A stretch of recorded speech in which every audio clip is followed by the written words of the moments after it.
Hello, everyone.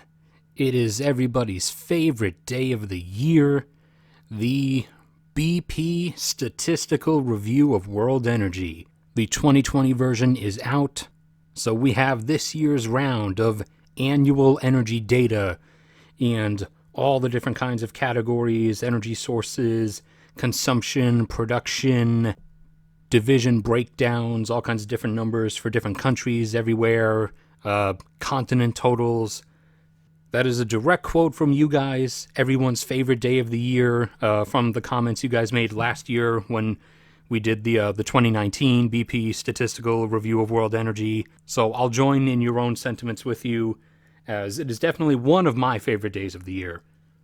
But the BP 2020 Statistical Review of World Energy is out, and now, as promised, secretly, here we are going to go down some of the more interesting data. And just before we hop into it, thank you to everyone who has ever donated through PayPal or signed on to be a patron on Patreon. That special recording session of painting all of your names onto permanent-ish equipment that I have, like my camera stuff and other things. That will be coming soon, a few days after this. We have no new donors or patrons to mention this time between the last episode and this one. But if you'd like to become one, support the podcast, help me out in life, really, and or just get your name painted on stuff before that deadline. Granted, I'll just do the same thing again at some point in the future with anyone else who comes along after that point. But regardless, if you want to donate and help me out, or you just want to get in on it now, then PayPal and Patreon links are always in the description down below and in the top pinned comment in the comments section. Also, don't forget to share the podcast episodes and the channel around and everything.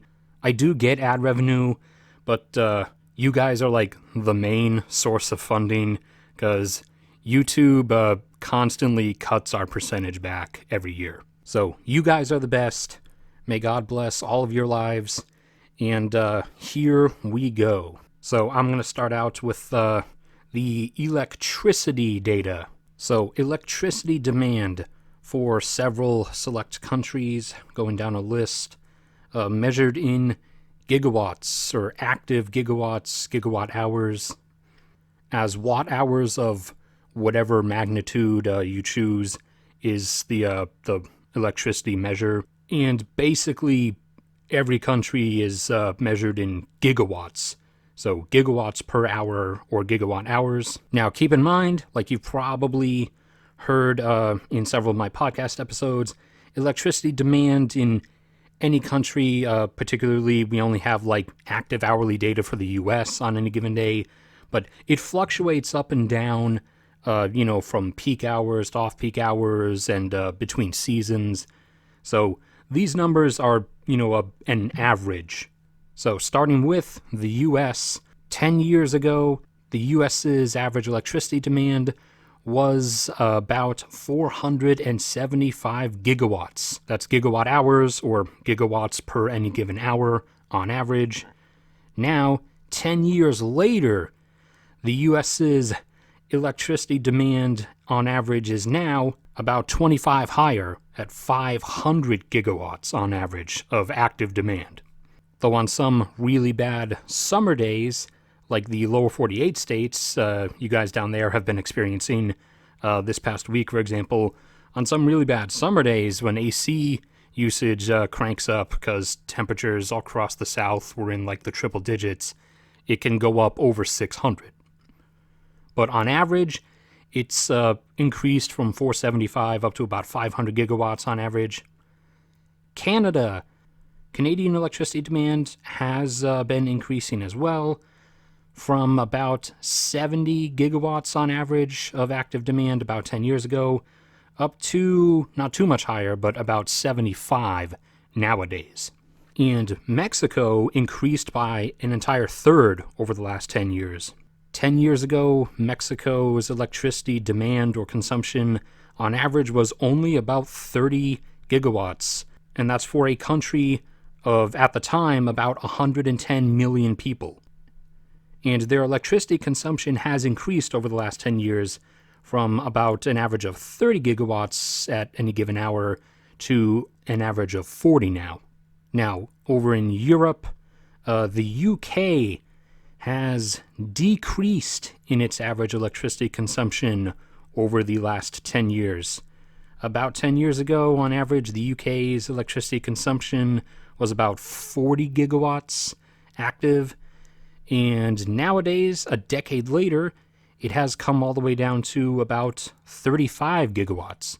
So since the UK population is still increasing, I'm assuming that's probably been a lot of like energy efficiency stuff and whatnot, probably added, over the 2010s, since the UK kind of lagged behind the other European nations. France, like many of the other EU nations, had already gone all out with a bunch of energy efficiency stuff. So they had already dropped themselves, and over this last decade, they basically just remained flat at 60 gigawatts of average active demand at any given hour. And Germany, Deutschland, in much the same way, they'd already probably done their decrease earlier in the 2000s. So Germany remains pretty much flat in terms of electricity demand over the course of the 2010s, staying at around 70 gigawatts of active demand. And you can always, as we go through, continue to compare some of these numbers. Like Canada and Deutschland both consume about the same amount of electricity on average, yet Canada only has a population of about 37 million, whereas Germany has more than double that at about 80 million or so. Brazil, over the last 10 years, electricity access and use has gone up significantly in Brazil. Their electricity consumption has gone up from 10 years ago. It was about 55 gigawatts of active demand on average for a country of about 200 million people. And now it is up to about 75 gigawatts on average. Argentina has also gone up by nearly a third, actually, over just the last 10 years. About 10 years ago, their electricity demand was only on average about 15 gigawatts, and now it is up to just under 20. Back across the ocean to Russia. Russia's electricity demand has been climbing back up as quality of life has been recovering over the course of time because, a lot of things kind of fell apart after the collapse of the USSR, and everything slowly rebuilt after that. But Russia, about 10 years ago, had an active electricity demand average of about 115 gigawatts, and now it's up to about 130. And this is representing just increasing individual consumption, because Russia's population has been relatively flat. It's been in the mid 140 millions or so, basically for over the last decade. The UAE, United Arab Emirates, as it has continued to mega build itself into a massive tourist super playground, its electricity consumption over the last 10 years alone has increased by over 50%, increasing from about 10 gigawatts of active demand 10 years ago up to 15 gigawatts now. And Qatar, going through much the same thing, went from only about 4 gigawatts of active electricity demand 10 years ago up to now over 6 and heading towards 7. Saudi Arabia, primarily just being from increased electricity access and increased individual consumption, but their electricity consumption over the last 10 years has gone from 25 gigawatts up to an average of 40 gigawatts of active demand. Turkey, the bridge nation between Asia, the Middle East, and Europe, has increased as well over the last 10 years, increasing from an average of about 25 gigawatts of active demand up to an average of 35 now. And that's for a nation of, I believe, about 80 million people.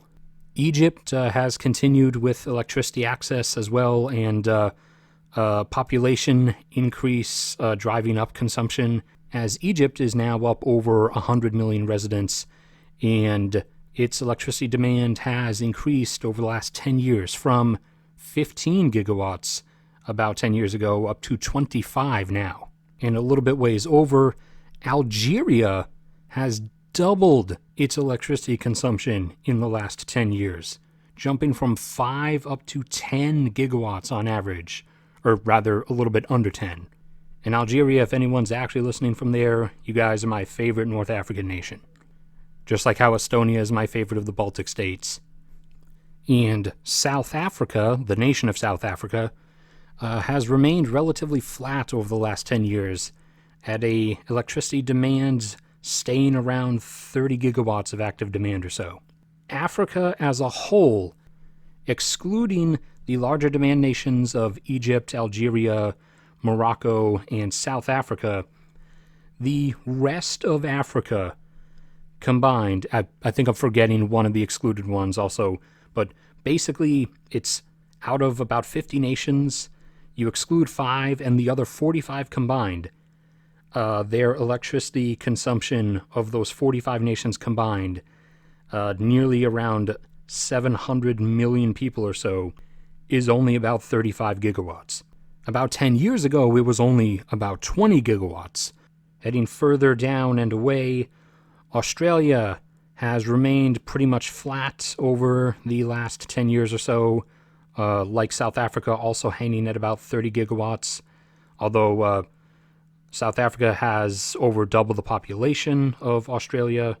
Electricity access and individual consumption, economic rising, is constantly running through Vietnam, as Vietnam has gone over double. They've actually increased by 150% in the last 10 years, from an average electricity demand of the nation of only about 10 gigawatts all the way up to 25 nowadays over just the last 10 years or so. Pakistan has increased by about 50%. For a nation of over 200 million people, 10 years ago, their electricity demand was only around 10 gigawatts, though nowadays it's up to 15. And Iraq's electricity consumption or electricity demand has tripled over the last 10 years. A decade ago, their average electricity demand was only about 5 gigawatts. Now it's up to 15. And the Philippines, for a nation of over 100 million people, 10 years ago only had an electricity demand of around 5 gigawatts or so. Nowadays, it's all the way up to 10. Thailand, as they continue expanding their megatourism destinations. And while their own population growth is actually relatively slow, Thailand's electricity demand has increased over the last 10 years from about 15 gigawatts up to about 20 on average. Japan has decreased in electricity demand over the last 10 years from, on average, about 130 gigawatts down to about 120, whereas just across the sea from them, South Korea has continued increasing in their electricity consumption, going over the last 10 years up from about 50 gigawatts of average active demand up to about 70 now. Indonesia, a nation of over 250 million people, 10 years ago only had an electricity demand of about 20 gigawatts. Nowadays, it has increased by 50%. Their average is now up around 30. But that's still for a nation of now about 270 million people.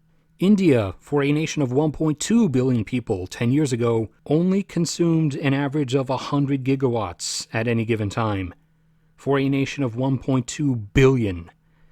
And nowadays, for a nation of now 1.3 billion, they have increased by 3/4, and now consume about 175 gigawatts on average at any given hour. China, on the other hand, has gone much farther. China now, with a flat-ish population, sort of leveling off at about 1.4 billion, has managed to spread electricity access far and wide, and has brought hundreds of millions up into modern living standards, or somewhat close to it at least. China's electricity demand 10 years ago was about 415 gigawatts at any given time on average. Now it's all the way up to 855 gigawatts at any given time. And what's the collective world total? Well, about 10 years ago, it was on average at any given moment 2.3 terawatts of active electricity demand across the planet. And just really think about like a fifth of each of that was just in the US and China. Now electricity has spread a lot further, thankfully for many people, and active demand at any moment now is a little bit under 3.1 terawatts of active electricity demand across the world. Now we'll use that to jump into some of the things that's probably going to lead people to bring up in their heads. So we'll go over to CO2 emissions for one, and we'll look at the big players. For one, the US. Over the last 10 years, the US's CO2 emissions peaked in the early to mid 2010s and have been on the decline since then. About 10 years ago, US CO2 emissions were about 5.3 gigatons every year, and they peaked at 5.5, and since then have now fallen down to about 4.96 gigatons annually. Europe's CO2 emissions also peaked about 10 years ago. They were at just under 4.6 gigatons per year, and they peaked at about 4.7, and then since then they have fallen down drastically to about 4.1 gigatons. China, the most enormous source of emissions nowadays, 10 years ago was already above the US at 7.7 gigatons annually, and now is almost up to 10. Now, as of this data, for their emissions for all of 2019, it was 9.8 gigatons emitted. India obviously is increasing as well. 10 years ago, they put out about 1.6 gigatons per year. Now they're up at about 2.5. The continent of Africa, collectively, has gone up, but is still pales in comparison to the others. About 10 years ago, they pumped out 1.07 gigatons per year. Now they pump out about 1.31. The Middle East, collectively, 10 years ago, their average emission was about 1.66 gigatons per year. Now it's up to about 2.16. Latin America, so all of Central America and South America, their emissions actually peaked as well. About 10 years ago, Latin America's total combined emissions was about 1.1 gigatons per year. Then in the 2010s, they peaked at about 1.35, and since then they've dropped down a little bit, down to 1.25. And the world as a whole is obviously still increasing. 10 years ago, it was 29.7 gigatons per year emitted, and now, just last year, it was 34.2 gigatons emitted. Now, since people are going to ask about renewables, we'll do a few here of the major players. The percentages, keep in mind, is it's mostly wind. The U.S., as of the start of this year, is now up to 6.2% of its electricity being generated from renewable energy, most of which obviously is wind power. That's a 0.4 increase from the year before. Back at the start of 2019, it was about 5.8%. The European Union is up to 11% of its energy coming from renewables. That's a 1% increase, so up from 10% the year before. And again, especially for Europe, the overwhelming majority is wind, because Europe has that nice eternal blowing wind exchange between the North Sea and the Baltic Sea that they can take advantage of. China coming up by 0.4%.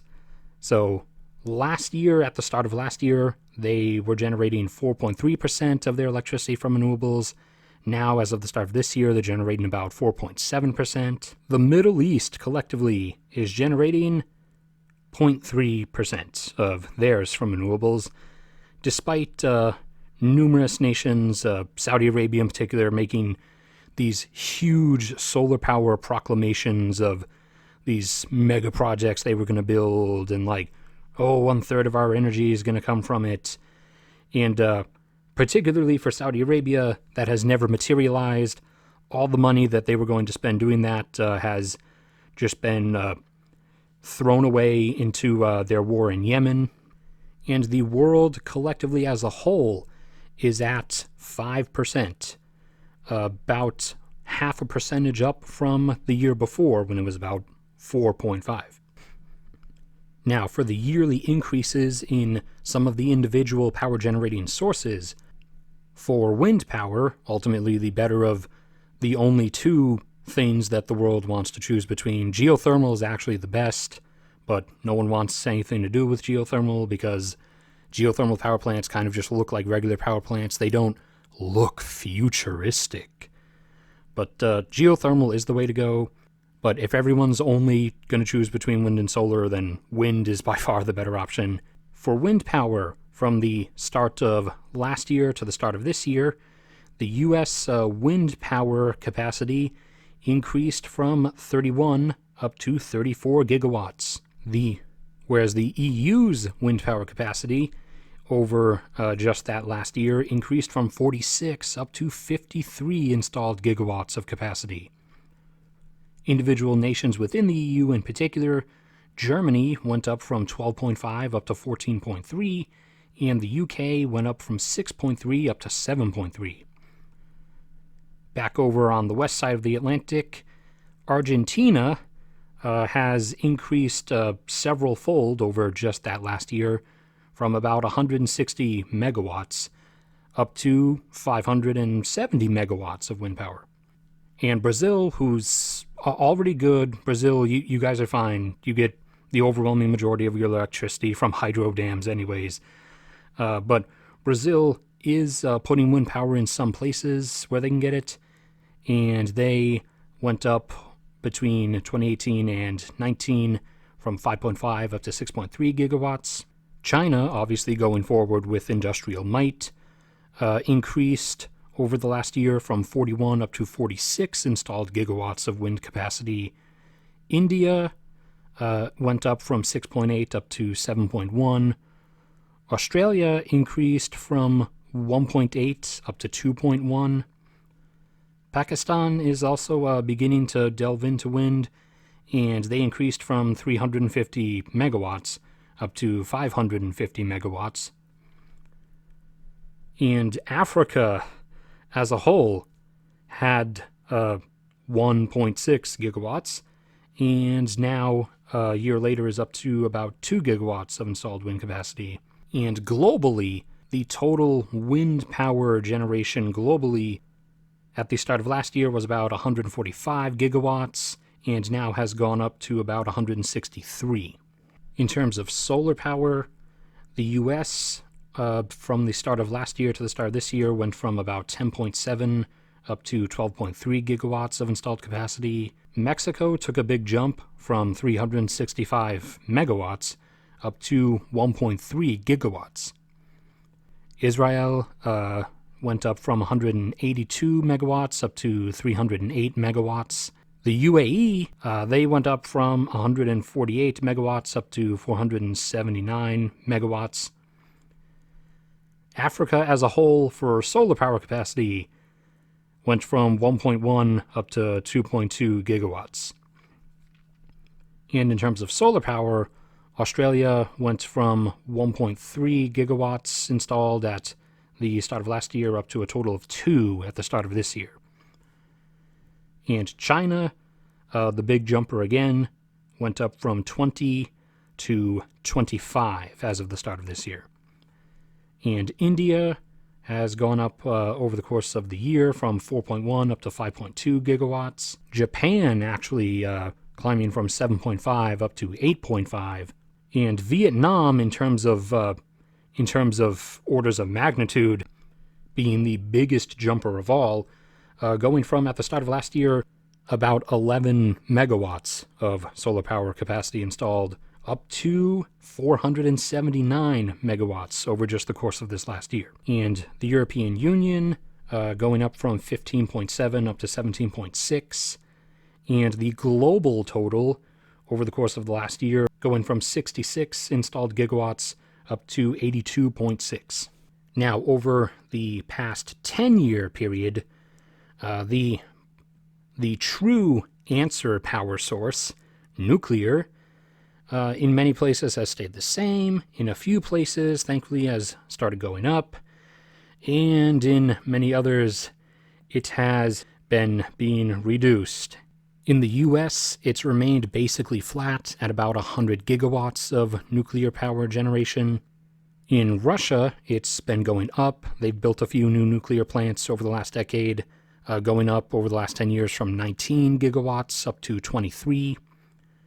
The European Union, primarily because of Germany and the UK shutting a lot of stuff down, has gone down from 119 active gigawatts down to 103. Brazil remaining flat at 1.5 gigawatts of capacity. The UK shutting some stuff down, going down from 8 down to 6 gigawatts. Germany, the big source of reduction, dropping from 16 gigawatts at the start of the decade down to only 8.5 now. France even shutting down a few to my disappointment, dropping from 48.5 gigawatts down to 44.5 gigawatts of operating nuclear power generation. China, building plenty of nuclear power plants over the last 10 years, going from 8 up to 39 gigawatts of nuclear power generation. And India going up a bit from 2 up to 5. Japan, ironically, one of the only ones that isn't stupid. They generated about 34 gigawatts from nuclear power before the incident. They plunged down to only 500 megawatts after the incident.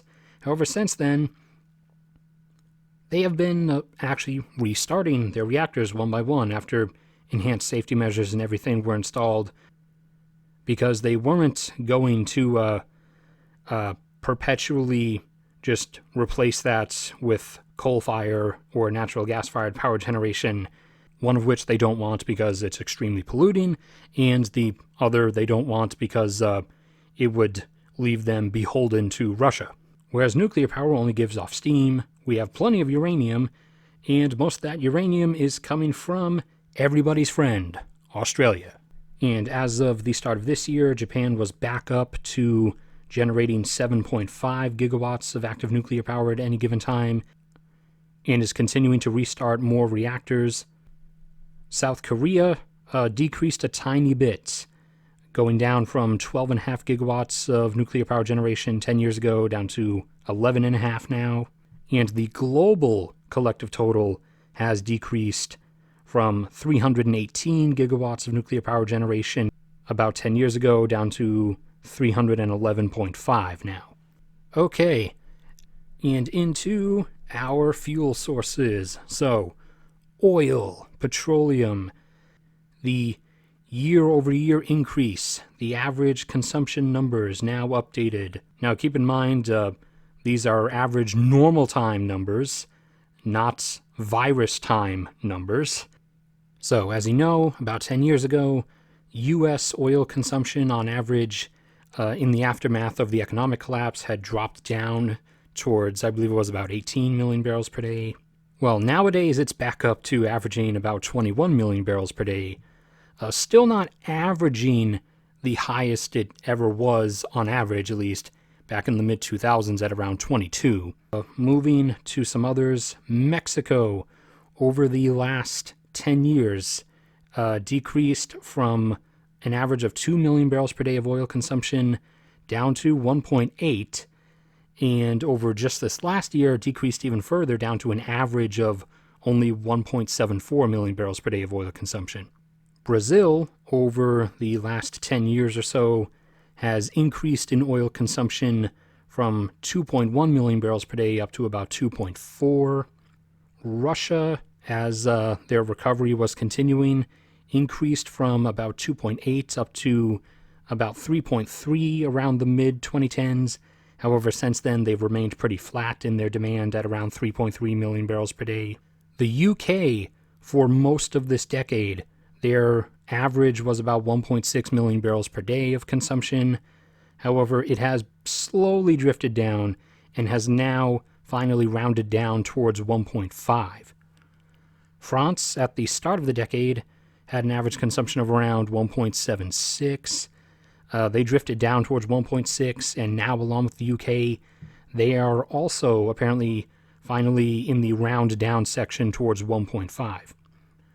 And Germany, Deutschland, has remained basically the same for this entire decade.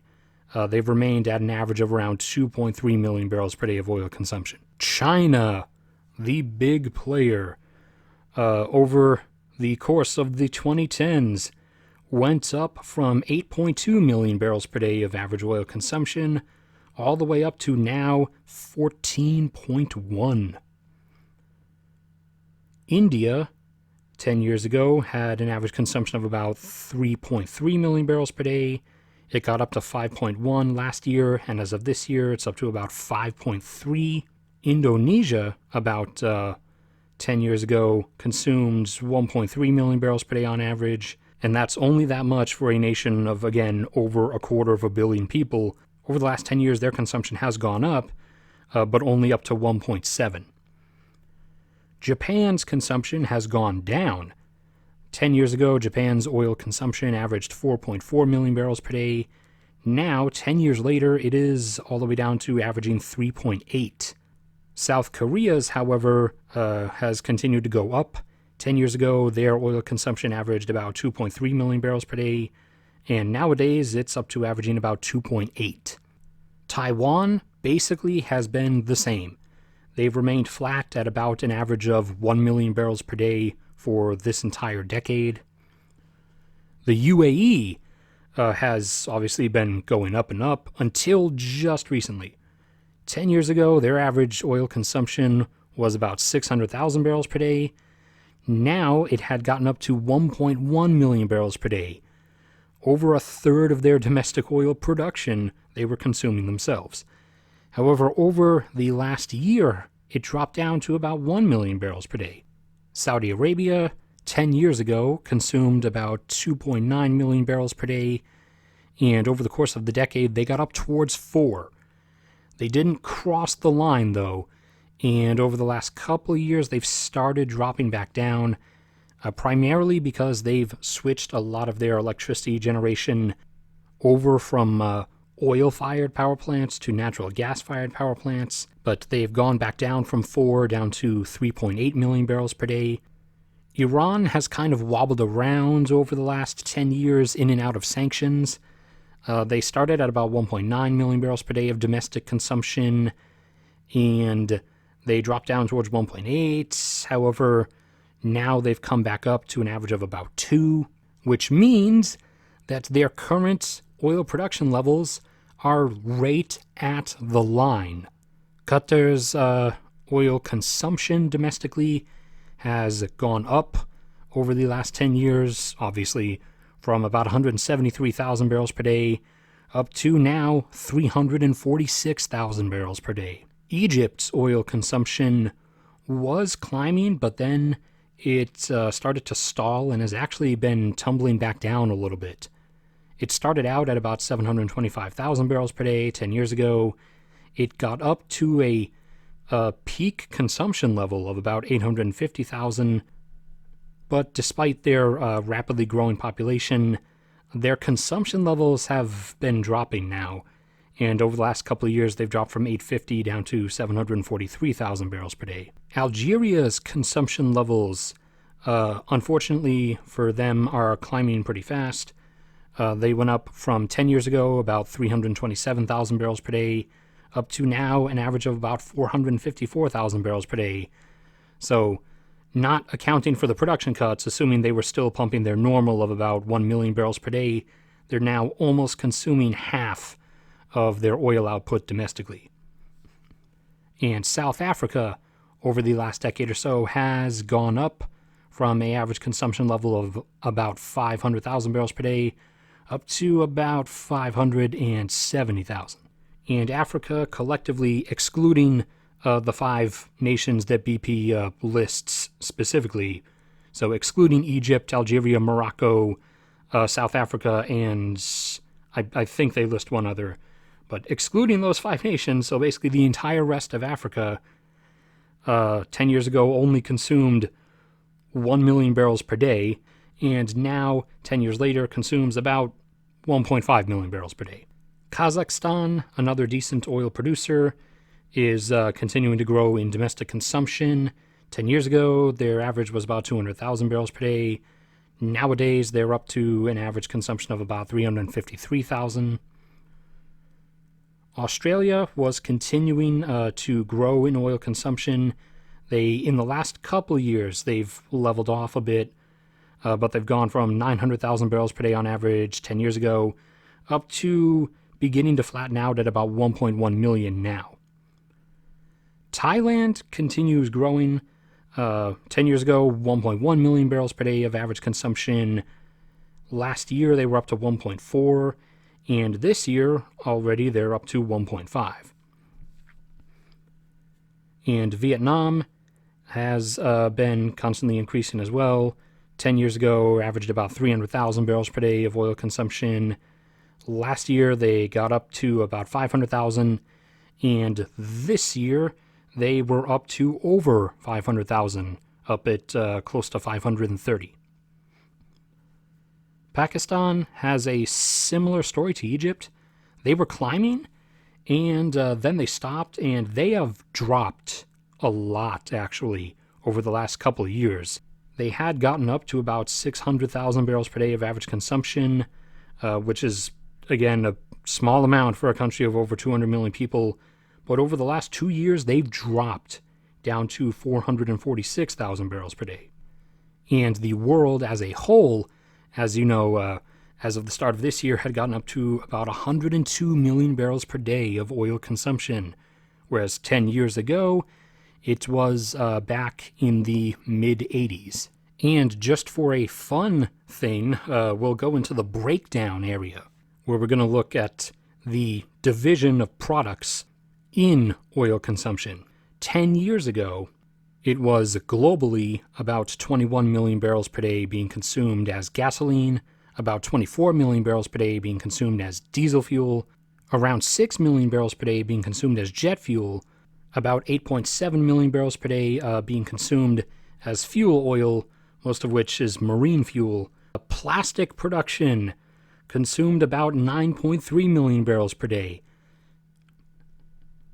Now, keep in mind, plastic is not just the plastic that you're familiar with, water bottles and containers and wrappers and all that kind of stuff. That is a decent majority of plastic. However, plastic, the umbrella term of plastic actually includes a lot of things you don't immediately think it includes. It includes polyester, which a lot of our clothes are made of. A lot of our cushion covers are made of. It includes insulation material, the stuff in your walls and in the walls of buildings that keeps the heat out or in. It includes foam, not just memory foam, but also, regular generic foam, cushioning foam that's in every mattress or every seat cushion everywhere. It includes way, way too much stuff for me to list off. But 10 years ago, it was about 9.3 million barrels per day being consumed to make all the various different kinds of plastics and other things that fall under the plastic umbrella. About 5.3 million barrels per day being consumed as naphthas to make petrochemicals, and 9.8 million barrels per day being consumed to make other. And other basically just means tar and asphalt for roads and roofing, as well as lubricating oils and hydraulic fluid. But the majority of it is asphalt. Now, 10 years later, how does that breakdown go? Out of the over 100 million barrels per day we have being consumed, 24 million barrels per day of that is gasoline, 28 million barrels per day of that is diesel fuel, about 8 million barrels per day of that is jet fuel, about 7 million barrels per day of that now is marine fuel, 13.5 million barrels per day of that is the plastic umbrella materials, 7 million barrels per day of that is petrochemicals, and 10.7 million barrels per day of that is other. So tar and asphalt and hydraulic fluids and lubricating oils. So that part is the slightly disturbing one, because that shows that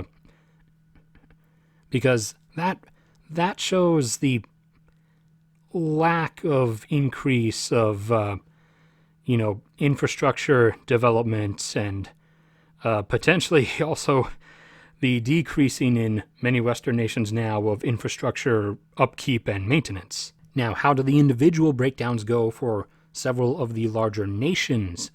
Let's look at China. In China, 10 years ago, it was 1.4 million barrels per day of gasoline consumption, 2.8 million barrels per day of diesel fuel consumption, 363,000 barrels per day of jet fuel consumption, about 600,000 barrels per day of marine fuel consumption, they're at about the same now. About 640,000 barrels per day to make plastics, 600,000 barrels per day making petrochemicals, and about 1.8 million barrels per day on tar and asphalt and hydraulic fluids and lubricating oils. Nowadays, 10 years later, China's gasoline consumption on average, 3.1 million barrels per day. Diesel fuel consumption on average, 3.7.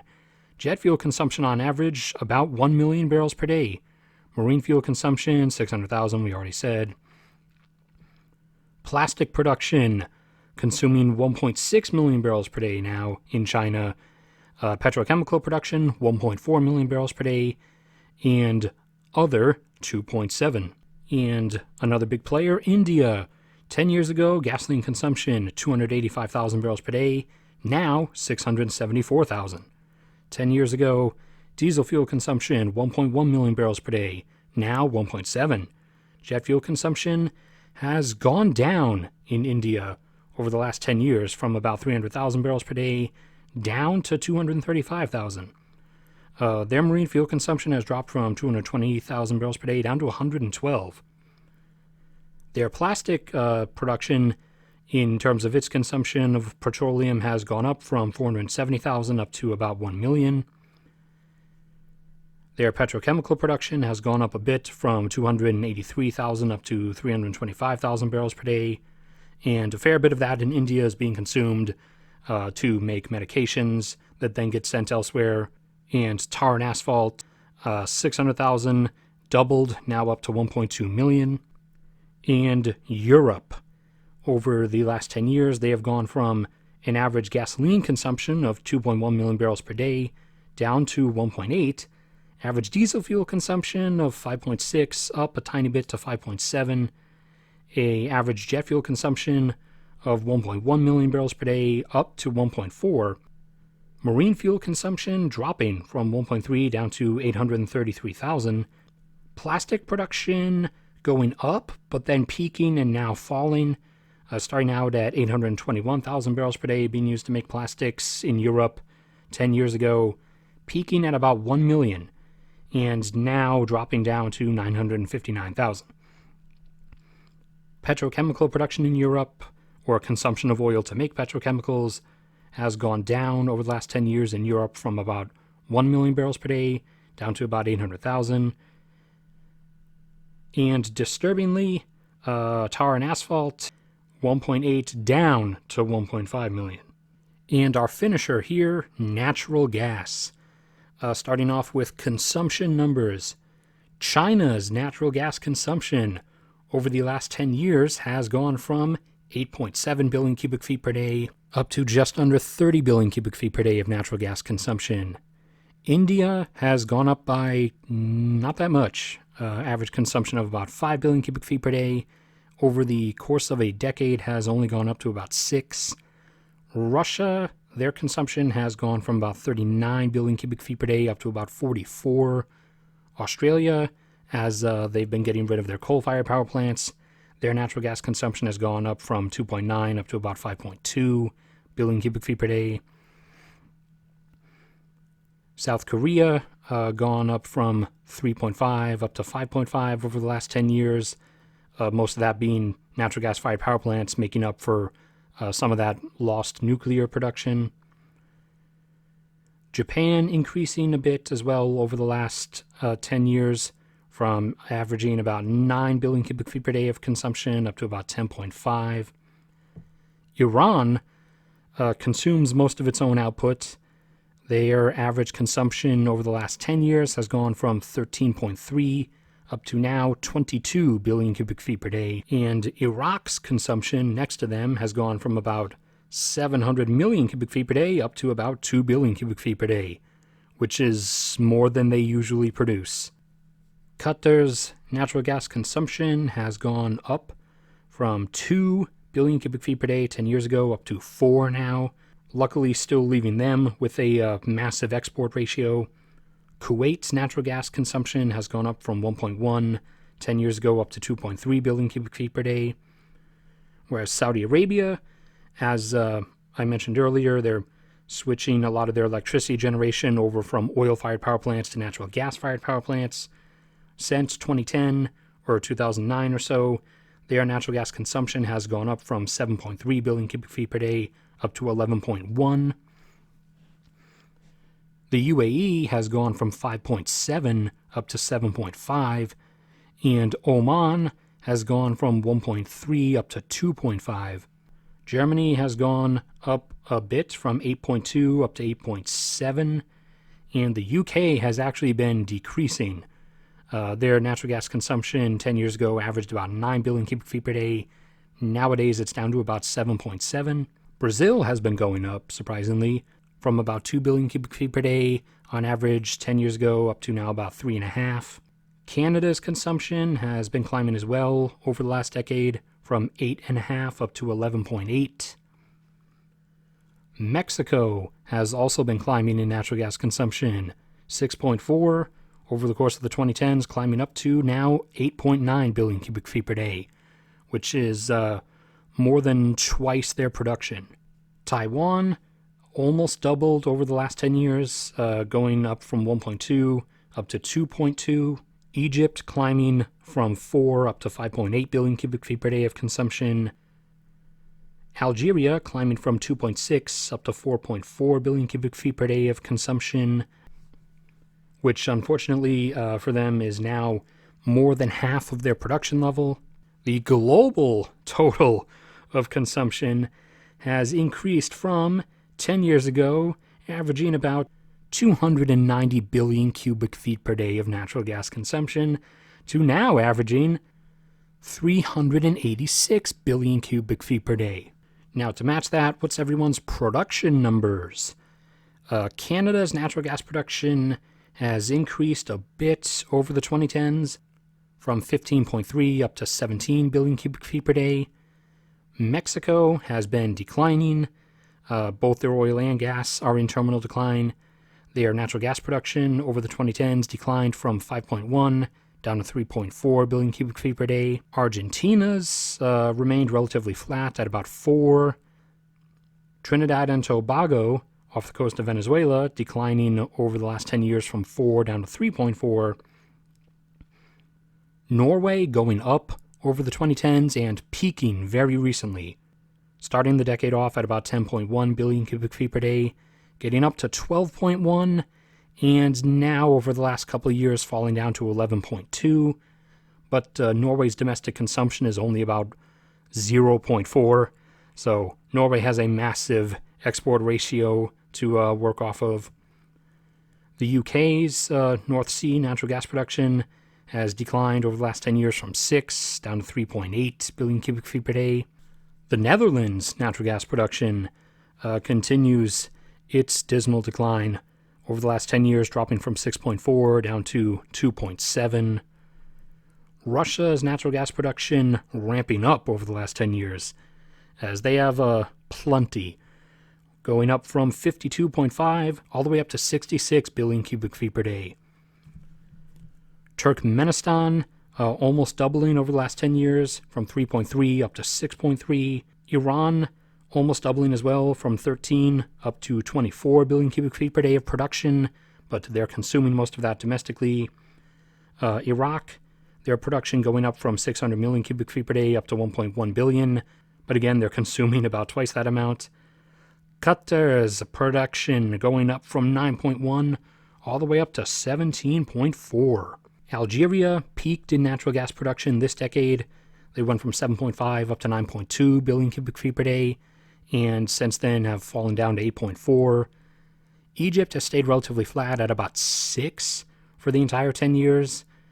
Nigeria has just over doubled. They've gone up over the last 10 years from 2.3 up to 4.8. Australia's just been cranking it out with all those deposits they have off their northwestern coast. They've gone from 4.6 billion cubic feet per day of production up to 15.1. China's natural gas production, as they actually have a lot of natural gas shale, has gone from 8.4 up to 17.5 billion cubic feet per day. India's has actually dropped over the last 10 years from 3.5 down to 2.6. Indonesia's, as their oil and gas production both continue terminal decline, which they've been on for a long time now, dropping over the last 10 years from 7.6 down to 6.5. Malaysia going up a little bit from 6.5 up to 7.6. Saudi Arabia's natural gas production going up over 10 years from 7.3 up to 11.1. The UAE natural gas production increasing a bit as well from 4.7 up to now 6.1 billion cubic feet per day. And the collective global total climbing from 10 years ago, 289 billion cubic feet per day of natural gas production, up to now 390 billion cubic feet per day of natural gas rising up out of the ground. Okay, and just in time for me to get the low battery warning. All right, so that is our plethora of awesome, important data from the BP Statistical Review of World Energy for 2020. So thank you, everybody, for sticking around and listening to this on our favorite day of the year. Hope y'all enjoyed yourselves, enjoy the data. Like the episode if you enjoyed, subscribe if you haven't already. Like I said at the beginning, if you want to help me out or want to support the podcast or just want to get your name painted on stuff, then PayPal and Patreon links are both in the description and in the top comment. May God bless all of you, and I will see you all around next time.